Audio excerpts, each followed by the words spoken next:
ये दिल्ली वाले जानते हैं कि ये दिल्ली का सुप्रसिद्ध रामलीला मैदान है। यहाँ बचपन से मैं आ रही हूँ।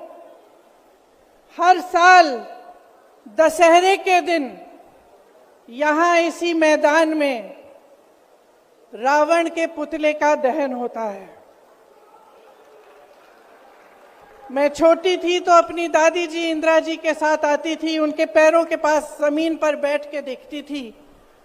उन्होंने हमारे देश की ये प्राचीन, हजारों वर्ष प्राचीन गाथा जो रामायण है, भगवान राम जी की जीवन गाथा मुझे सुनाई।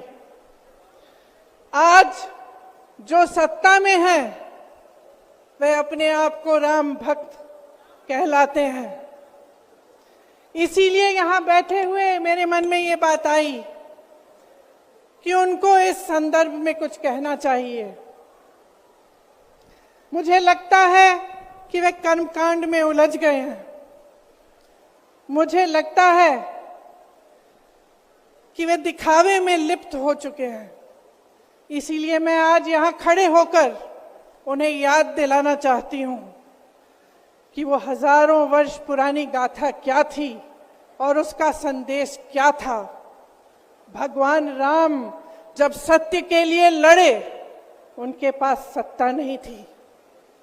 भगवान राम जब सत्य के लिए लड़े, उनके पास संसाधन नहीं थे। उनके पास तो रथ भी नहीं था।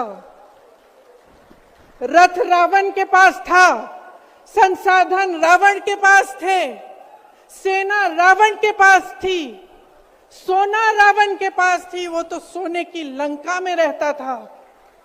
भगवान राम के पास सत्य था, आशा थी, आस्था थी, प्रेम था, परोपकार था, विनय था, धीरज था, साहस था और भगवान राम के पास सत्य था।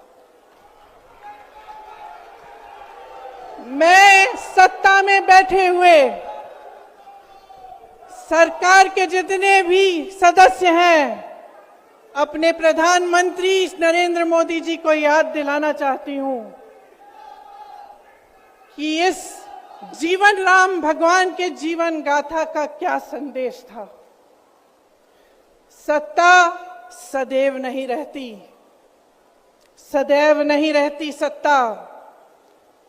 सत्ता आती है, जाती है, अहंकार चूर चूर होता है एक दिन।